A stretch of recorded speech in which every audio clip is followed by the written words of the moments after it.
In this demonstration, we're going to compare the results from GPS and the results from the NASEM nutrient requirements for dairy cattle software program. There are important differences between the two programs. GPS models growth for 4 months, whereas the NASEM program will predict growth on a specific day. So we'll need to make some adjustments to both programs to be able to do this comparison. We'll use a very simple feeding program, only calf milk replacer and calf starter, no forage or silage or other ingredients. Let's take a look at the liquid program. We are going to feed calves colostrum for the first day, transition milk thereafter, and then a 26-17 calf milk replacer with this composition. The feeding program looks like this. We're going to feed the colostrum for the first day for 5 liters, transition milk and colostrum on day 2, and then for the calf milk replacer, we'll begin feeding on day 4 to 14 at 750 grams, to day 56 at 900 grams, and then reduce the milk replacer to weaning on day 63. The grain program is quite simple. We're going to use an 18% crude protein high starch calf starter with this composition. The feeding program will simply be offering ad libitum between days 3 and day 122. And as I mentioned, we'll not offer any forage for the sake of this comparison. We set the calf up to begin at 42 kilos with a mature body weight of 700 kilos and a pre-weaning average daily gain target of 800 grams per day. We'll need to match these values with those that we enter into NASEM. So here's the NASEM program, and we will begin by setting up the inputs and look at the animal description. We match the mature body weight, and we have looked at the age at 8 weeks of age and entered the body weight predicted by GPS. So we're using an apples to apples comparison. Both programs are set to the temperature at 20 degrees Celsius. And our production target, like the setup for GPS, is set at 800 grams per day. The feeds in the ration will include a homemade calf starter and a calf milk replacer. And I'll explain a bit why I use a calf starter homemade in just a few moments. These will be the two ingredients that we use in the NASEM as well as in the GPS setup. I've set the nutrient composition to be as close as possible between the two programs. Now there are slight differences. For example, with calf milk replacer as well as other calf related feeds, you'll notice there's no calculation of RUP or of the amino acids. And this is an important distinction I'll explain in just a few moments. As closely as possible, I've set the nutrient composition for both the starter and the milk replacer to those of the values within GPS. So the ingredients are relatively similar with a couple of exceptions. One important distinction is the composition of calf feeds within the NASEM program. You'll notice here for the milk replacer that we have no calculation of RUP and the inclusion of no amino acids. The RUP fraction will be important as we calculate some of the values related to ME. Okay, so for the NASEM program, we're going to predict growth on 1 day. And so we'll go to the ration here and enter the values for the consumption of milk replacer and calf starter. You'll note here the consumption of milk replacer 0.855. That's taken directly from the GPS values. In the feeding program with GPS, we're offering the calf 900 grams a day on a dry matter basis. That calculates to 855.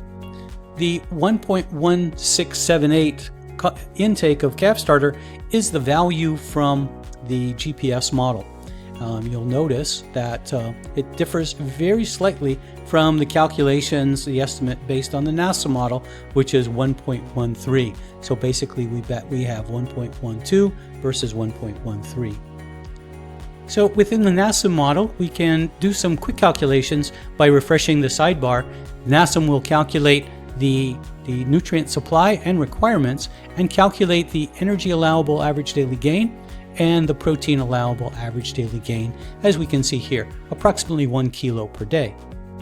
The amount of MP supplied is shown here, and the MP balance and the ME balance are calculated. There are some nutrient characteristics, protein, MP, NDF, etc., that are reported by the NASEM model without the need for going to print the multiple reports.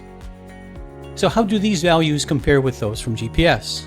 Well, in order to do the calculations, we'll go to the diagnostic screen and click on the supply calculations. This will bring up a new screen which is called Nutrient Requirements and Supply. We're going to look at day 56, so we'll move down here and select day 56. Now remember, GPS does the calculations for every day, and we can look at those for every day, but we're going to compare this one for day 56. I've clicked the checkbox here to look at the requirements for the target average daily gain, which is 0.8. Now previously I looked at these values and knew the body weight was 81.93 predicted by GPS, so that was the value that I used within the NASEM model. So we could get these relatively similar. Now we're feeding the same milk replacer, we're feeding the same volume of calf starter, so essentially if the calculations are reasonable, these should be quite similar. So we'll move this up here to make it easy to see both on the screen. And I'll bring the NASEM model in. We'll look at just the sidebar for the moment. We can do a little bit of adjustments here, and we should be able to see most of the values that we want to see between the GPS model and the NASEM model. So at the bottom line is that the energy allowable gain, which is the real calculation we want to look at, for the NASEM model was 1.01 for energy allowable gain. The ME allowable gain calculated by GPS is 0.99. There's a slight difference between those two. The MP allowable gain was calculated at 1.04 kilos a day. For MP allowable gain within the GPS model, it also is 1.04. The slight difference between the ME allowable gain for GPS and the ME allowable gain for NASEM are based on a slight error in the calculations of the RUP contribution to fecal energy calculated by NASEM. So they're slightly overestimating the ME values for their feeds, and that slightly increases the energy allowable gain that is calculated. The other nutrients and other calculations within the two models are very similar. Diet crude protein 23.4, diet protein 23.42, MP 1992, MP 1991, and so forth. So you can see that when we use the same switches, so GPS calculates like a NASEM, then the values are basically the same. I hope this demonstration gives you some confidence that the GPS model is robust, sophisticated, and predicts well. Well, that will do it for this video. Feel free to visit other parts of the GPS knowledge base to learn more about using the program.